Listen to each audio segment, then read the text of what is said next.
चलो भाई। ऐसा है सर, जिसके लिए आप लोग आए हो पुष्कर, सबसे पहले बोलिए पुष्कर राज महाराज की जय। अपन सभी लोग घर से निकलते तो एक ही बात कहते हैं, पुष्कर चलो पुष्कर चलो। पुष्कर जी हमारे कोई मंदिर का नाम नहीं है, कोई मूर्ति का नाम नहीं है, पुष्कर नाम इस जल का है। ये जो जल देख रहे हो, इस जल सरोवर का नाम पुष्कर है। इस जल सरोवर के चारों तरफ यहाँ पे राजा महाराजाओं के 52 घाट बनाए हुए हैं और इन 52 घाटों के पीछे पुष्कर नगर है, जिसमें 1001 से ज़्यादा मंदिर स्थापित किए गए हैं।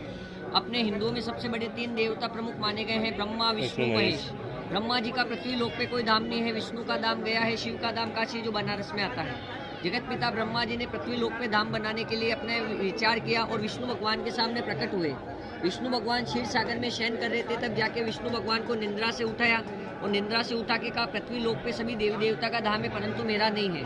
विष्णु भगवान ने अपनी नाभि में से कमल का पुष्प निकाला और कमल का पुष्प निकाल के ब्रह्मा जी के हाथ में दिया और कहा, जहाँ पर भी जाके ये कमल का पुष्प गिराओगे वहाँ जाके आपका धाम बन जाएगा।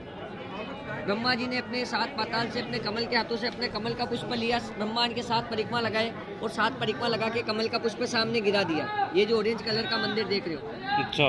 अरे ओ भैया, ओए जूते हाथ में ले, जूते हाथ में ले तेरे। जूते किसके जोरा पे रखे उसे? ये जो सामने देख रहे हो आप, यहाँ पे आके कमल का पुष्प गिरा तो ब्रह्मा जी ने 7 परिक्रमा लगाए और 7 परिक्रमा लगा के कमल का पुष्प गिराया। पुष्प इतनी तीव्र गति से आके गिरा, 7 पाताल फटे, जमीन में से जल का उत्पत्ति हुआ। तो ब्रह्मा जी बहुत प्रसन्न हुए और इस जगह को नाम दिया पुष्प मतलब फूल, हाथ मतलब कर, दोनों का संस्कृत में संधि विच्छेद किया तो इस जगह का नाम हुआ पुष्कर। पुष्कर नाम हो जाने पर ब्रह्मा जी ने यहाँ पे यज्ञ रचाने का विचार किया तो यज्ञ में बैठने के लिए 2 चीजों का होना आवश्यक बताया। पहला बताया धर्म पत्नी का, दूसरा बताया शुभ मुहूर्त का। बिना शुभ मुहूर्त के, बिना धर्म पत्नी के आप यज्ञ की शुरुआत नहीं कर सकते। तो ब्रह्मा जी का यज्ञ का शुभ मुहूर्त निकलता है दीपावली के 10 दिन बाद हमारे यहाँ पे पुष्कर मेला आयोजित किया जाता है।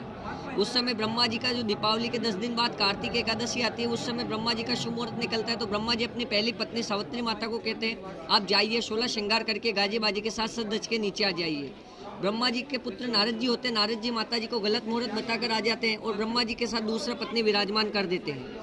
ये ब्रह्मा जी का पहला पत्नी है सावित्री माता, ये दूसरा पत्नी है वेद माता गायत्री, जो अपन सभी गायत्री मंत्र का जाप करते हैं। ब्रह्मा जी दूसरा पत्नी के साथ यज्ञ की शुरुआत करते तो यज्ञ में आहुति लगता है स्वाहा स्वाहा। ये आहुति 7 पाताल होते हुए ब्रह्मा जी के पहला पत्नी के कानों में जाता है। तो सावित्री माता अपना 16 श्रृंगार छोड़ के ब्रह्मा जी के पास आके देखती है दूसरा पत्नी। सावित्री माता दूसरा पत्नी को देखकर क्रोधित हो जाती है और क्रोधित होकर ब्रह्मा जी को 2 श्राप देती है।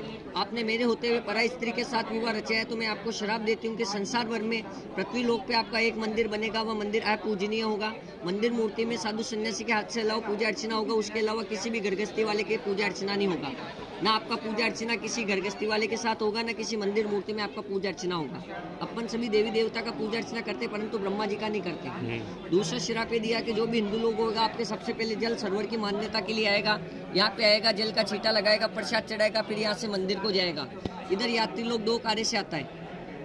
पहला होता है अपने घर परिवार में सुख शांति के माता पिता के साथ घूमने फिरने के लिए 11 रुपए का प्रसाद की थाली आता है, उधर बैठ के चढ़ाते हैं, उसके बाद मंदिर को जाते हैं। दूसरा कार्य होता है अपने घर परिवार में 7 जनरेशन में 7 कुल में अगर कोई गुजर जाता है तो यहाँ सप्त कुलों का पितरों का पिंडदान किया जाता है।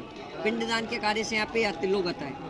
गंगा जाओ, गोमती जाओ, सब तीर्थ कर आओ, एक धाम पुष्कर नहीं आओ, नर मुक्ति ना पाओ, ये यहाँ का जानकारी है। बोली पुष्कर राज महाराज की। नीचे जाओ, जल का छींटा लगाओ, आचमन करो, प्रसाद का थाली लो, प्रसाद बैठ के चढ़ाओ। थाली है, प्रसाद लेके चलना है, नीचे लगाने छींटा। आज 2 थाली लगाइए, यहाँ से ले आओ 2 थाली, 10 रुपए का थाली है।